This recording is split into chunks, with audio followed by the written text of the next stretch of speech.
Assalamualaikum warahmatullahi wabarakatuh. Perkenalkan, nama saya Nur Firmansyah, NPM 2359201061. Baik, di sini saya akan menjelaskan tentang tugas dari Partono, yaitu membuka Kaggle dan mencari judul. Di sini saya menggunakan judul pengenalan wajah dengan menggunakan CNN Visnet 50. Oke, langsung saja kita lihat. Di sini saya akan menjelaskan langkah-langkahnya. Yang pertama, langkah 1, import library. Pada langkah ini kita akan mengimport library yang diperlukan untuk mengembangkan program face recognition dengan REST Node 50. Nah, di sini ada codingannya. Baik, di sini akan saya jelaskan secara singkat. NumPy digunakan untuk perhitungan numerik, misalnya mengubah gambar jadi array. Kemudian tuh TextFlow ASTF, Transformer and kertas, transfer node utama deep learning untuk membangun dan melatih model. Kemudian OS, di samping importnya ada OS. Nah, OS ini mengelola patch atau directory dataset. Kemudian ada matplotlib pyp load as plat plt.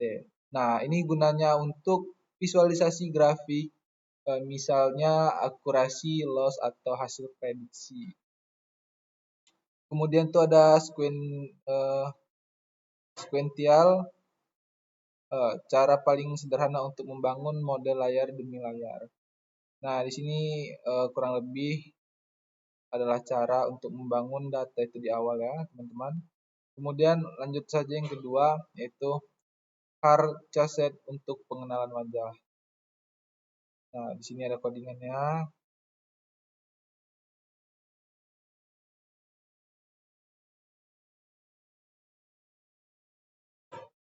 Nah, langsung saja kita langsung jelaskan. URL untuk file hardcache. Nah, ini kita masukkan URL-nya dulu yang kita masukin. Kemudian itu langsung jalur tujuan untuk menyimpan file hardcache-nya di mana. Nah, model untuk mendeteksi wajah manusia. Nah, jadi kita masukkan modelnya ini di filenya di sini. Menyimpannya masukkannya di file default XML. Kemudian mengunduh file hardcache menggunakan request. Nah, di sini respon sama dengan request get URL. Mengirimkan HTTP get request ke URL untuk mengunduh file. Jadi file tadi itu diunduh menggunakan get URL ini ya teman-teman. Kemudian tuh ada hasil disimpan.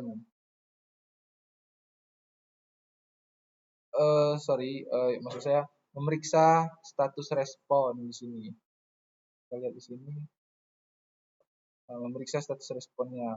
Kita pencet if respon status _kode dengan 200. Mengecek apakah permintaan berhasil atau tidak.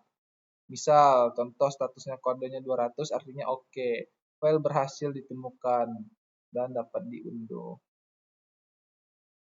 Kemudian menyimpan file hardcache-nya, menyimpan hardcache-nya. Di sini ada with open with plain underscore with patch wb as file.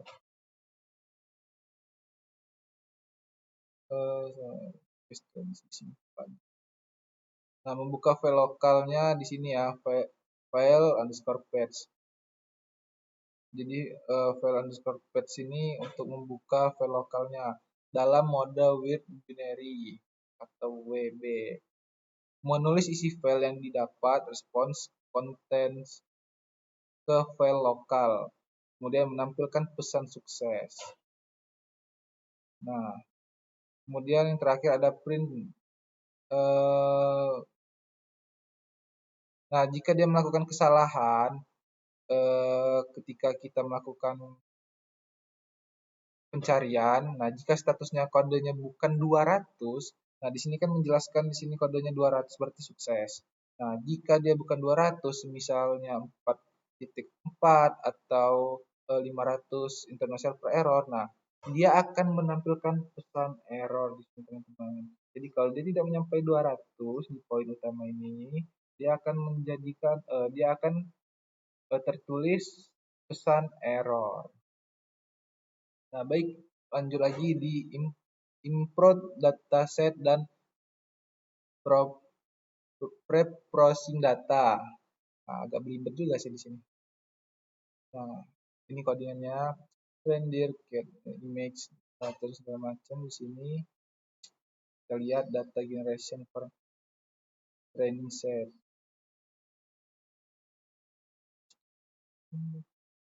Di sini juga ada data generator validasi setnya, validasi kelas. Nah, jadi di sini, nah folder ini berisi dataset untuk training data atau data latihan yang ada di sini ya. Oh, dataset.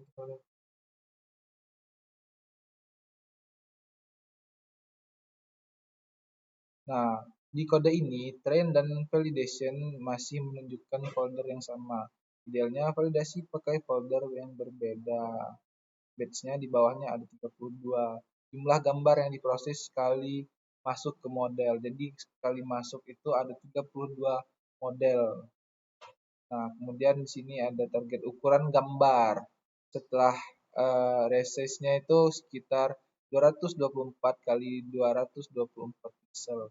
Standar untuk model CNN populer. Ini standarnya di sini teman-teman ya. 24 masukkan. Buka kurung kita tulis 224 kali 224 pixel. Ini standarnya. Kemudian itu di sini ada image data generator atau kelas untuk memproses gambar sebelum masuk model. Jadi bisa ditambah argumentasi seperti misalnya rotasi, flip, zoom, dan lain-lain. Kemudian itu ada flow from directory, yaitu membaca gambar langsung dari folder dengan aturan setiap subfoldernya sama dengan satu kelas. Misal, train cat, train dog gitu. Nah, gambar di dalam folder tersebut dianggap milik kelas itu. Jadi, ketika kita memasukkan gambar di kelas tersebut, nah jadi gambar tersebut adalah gambar milik kelas tersebut. Jadi hasilnya adalah train generator sama dengan objek generator yang siap dipakai untuk training. Jadi gambar yang kita masukkan tadi sudah siap dicoba untuk latihan.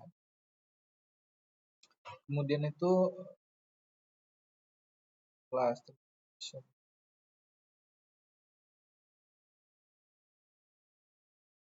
Oke, kita lanjut saja. Nah, ketika kita mengambil kelas, kita ketikkan saja list. Nah, titik-titik case ini lalu mengambil nama kelas dalam bentuk list. Nah, kita bisa ngambil di sini dalam bentuk 0 atau 1. Kemudian itu image data generation generator, flow from director, validation director.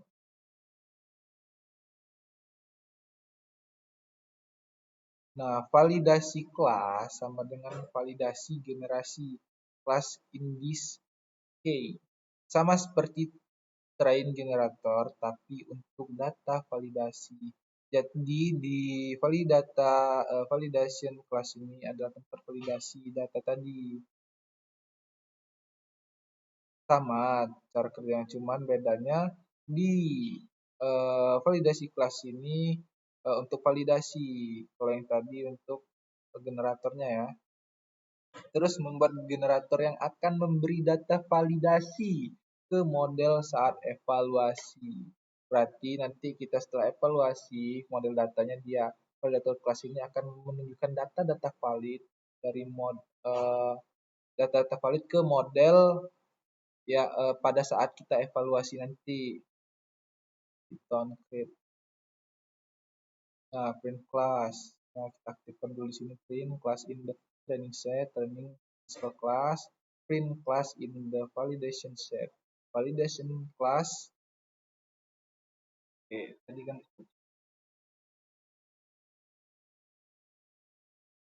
Oke, lanjut teman-teman.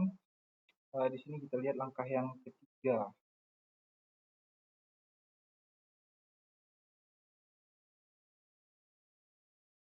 Oke, di sini ada langkah ketiga, membangun dan melatih model. Pada langkah ini kita akan membangun arsitektur model sequential menggunakan library yang telah diimpor, library yang kita import tadi. Selanjutnya kita akan melatih model menggunakan subset pelatihan dari dataset. Ya.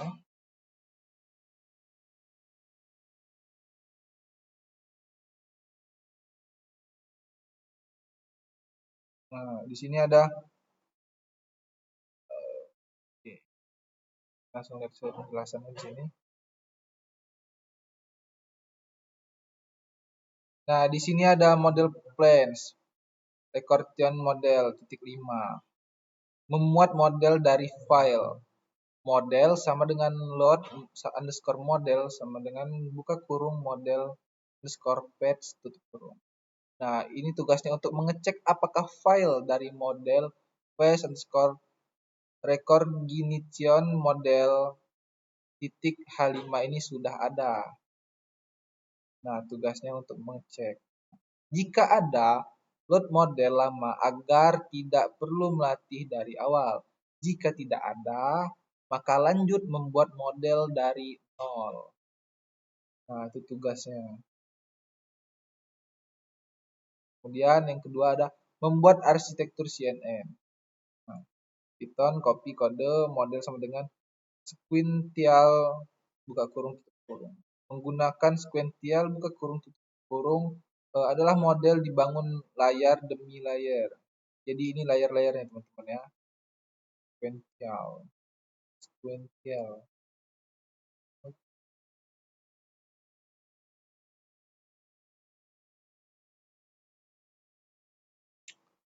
Kemudian itu ada di model.add. Nah, ini tugasnya untuk layer konvolusi dengan 32 layer ukuran 3 kali. Nah, aktivasi sama dengan RELU, fungsinya aktivasi RELU untuk mengatasi non-linearitas. Kemudian itu input sub 224, 224 dan 3. Ukuran input gambar. Nah, ini pixel dimensinya ya teman-teman. Dimensi dari gambar tersebut. Nah, kemudian itu ada ini lagi untuk mengurangi ukuran feature map down sampling agar lebih efisien.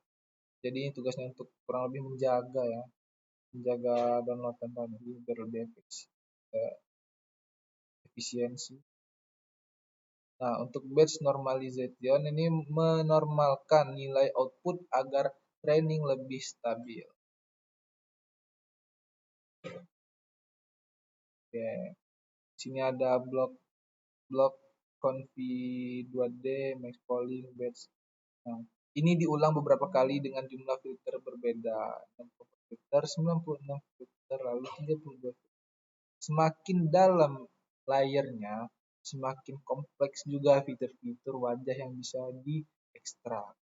Jadi semakin banyak layernya, semakin dia bagus cara dia mengenali wajah. Oke, di sini ada mencegah overfitting dengan mematikan neuron secara acak saat training. Ini apa ya? Saya kurang paham dulu. Kemudian lanjut.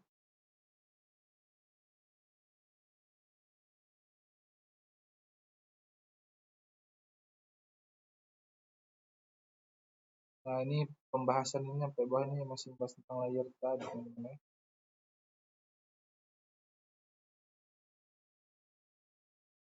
Nah, di sini ada jumlah-jumlahnya 128 neuron. Oke, kita lanjut saja.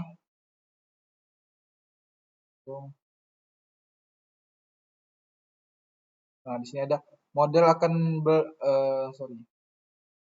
melatih model, lift melatih model. Data latihan akan berjalan 30 kali melewati seluruh dataset. Dataset validasi untuk memantau apakah model overfit. Nah, berarti di sini juga ada pengecekan yang namanya foto itu nanti dicek di dalam sini, yang dimana nanti akan melalui data latih di sini. Ketika dia data fotonya melebihi kapasitas yang ada, nah dia akan di-cut di sini di data validasi untuk memantau dan memastikan apakah model itu overfitting atau tidak. Nah, kemudian yang terakhir ada 6 menyimpan model.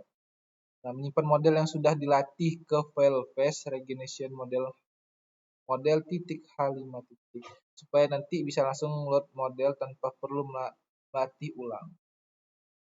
Jadi nanti dia langsung nyimpen aja di sini. Nah, habis itu yang keempat, langkah pengenalan wajah pada gambar. Langkah terakhir akan mengimplementasikan model yang telah dilatih untuk mengenali wajah pada gambar baru.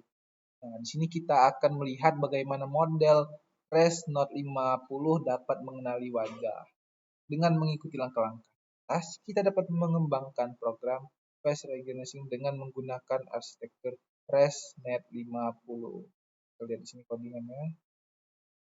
Nah, di sini codingannya banyak sekali ya teman-teman ya. Dev image 224. Nah, tadi kan udah. Nah, ini tinggal finishing aja di sini. Jadi di sini menampilkan grafik prediksi, kemudian menghitung akurasi prediksi. Nah, kita baca di sini. Yang pertama itu ada dev predict image. Nah, ini memuat gambar dari image space dan mengubah ukurannya ke 224 224,3 agar sesuai dengan input model. Jadi semua yang masuk dalam situ akan diubah di image loading image ini. Di semua data tadi yang misal kita memasukkan foto 10, misalnya kapasitasnya ada 50 MB. Terus si A memasukkan foto 10 MB, si B memasukkan foto 20 MB, si C memasukkan foto 30 MB. Nah, di sini akan diproses menjadi 224,3 supaya dia inputnya sama menyeluruh rata. Oke, next.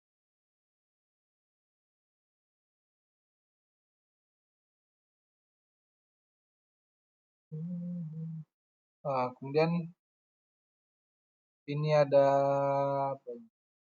nah, untuk menampilkan gambarnya, gambar inputnya ini di sini kodenya ada plt.ims atau berkurung img.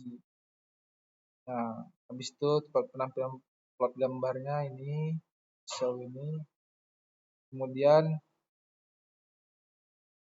nah, untuk mengubah gambar yang dari img ke array, ini ada kodenya img.img underscore to underscore array. Sini kita masukkan kodenya, lalu yang file berbentuk img ini tadi akan berubah menjadi bentuk array num3. Nah, di sini untuk menambahkan dimensi bed jadi bentuk memastikan itu dalam. Oke, lanjut.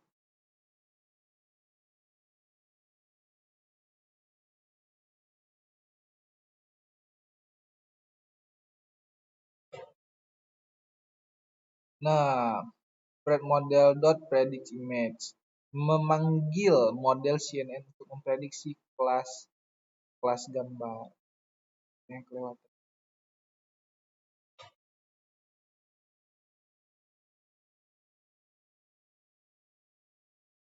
Oke, ya. Nah, berarti udah memasukkan satu gambar di sini. Memastikan input itu dalam bentuk batch walaupun hanya satu gambar. Kemudian nanti akan dipanggil melalui ini. Memanggilnya model CNN untuk memprediksi kelas gambar. Hasilnya pred array probabilitas untuk tiap kelas. Kemudian ada extract label sebenarnya aktual dari nama ke gambar. Dan scroll lagi ke bawah. Trend generation class dibalik jadi mapping angka kelas dengan compression. Nah, langsung saja kita di sini print hasil prediksi. Kita print dari semua yang udah kita buat, jadi kita print, kita hasilkan prediksinya. Kemudian penampilan grafik prediksi. Nah, untuk di sini membuat grafik batang bar chart yang menampilkan probabilitas untuk semua kelas. Jadi sumbunya ada X sama dengan daftar kelas dan sumbu Y sama dengan probabilitas prediksi. Jadi membantu melihat seberapa yakin model dalam memilih kelas. Kemudian ada di sini ada menghitung akurasi, dan menghitung akurasi. Habis itu yang keduanya ada memberikan label sebenarnya dari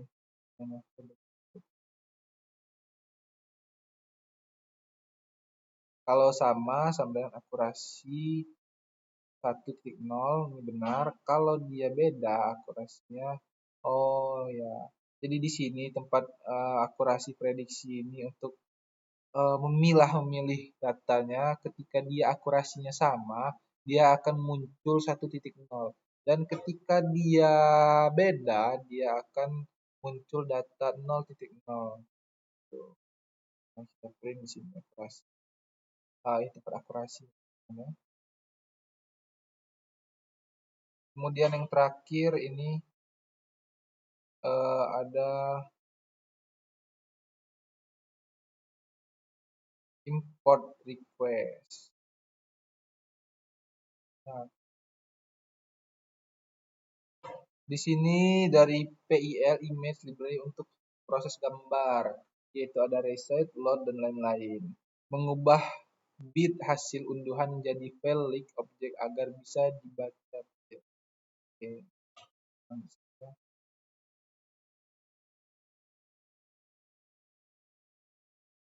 Nah, di sini ada image.open membuka gambar. Dan di sini ada bit respond.context itu untuk menyimpan gambar dalam memori. Kemudian ada resets 224 ini adalah untuk ubah ukuran gambar agar sesuai input model CNN. Jadi agar inputnya sesuai sama, nah dia bisa diubah di sini. Visualisasi gambar, melakukan gambar hasil unduhan. Nah, kalau kita mau menampilkan gambar yang hasil unduhan kita tadi, kita bisa mencet plt.imshow. Kemudian ada 4 cara mengubah gambarnya, yaitu img.array.image jadi array.monthly. Dari img ya, ini yang tadi dijelasin juga di awal ya.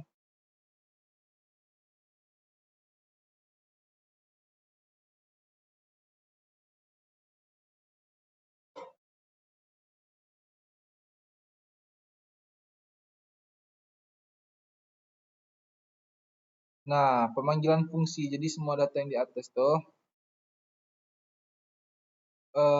akan diambil menggunakan anp.argmacpred, ambil indeks kelas dengan probabilitas tertinggi. Jadi probabilitas tertinggi yang akan diambil ketika kita menggunakan kosakata ini. Kemudian ada train score class, yaitu untuk konversi indeks ke nama kelas sesuai mapping dataset. Nah, ini kita punya hasilnya fungsi. Nah, memanggil fungsi dengan link gambar. Jadi kita cukup memasukkan link gambar tadi JPG, nah lalu dia akan memanggilnya. Kemudian gambar akan ditampilkan di proses dan hasil proyeksi ditampilkan di output. Oke, sekian itu saja dari saya. Saya akhiri. Wassalamualaikum warahmatullahi wabarakatuh.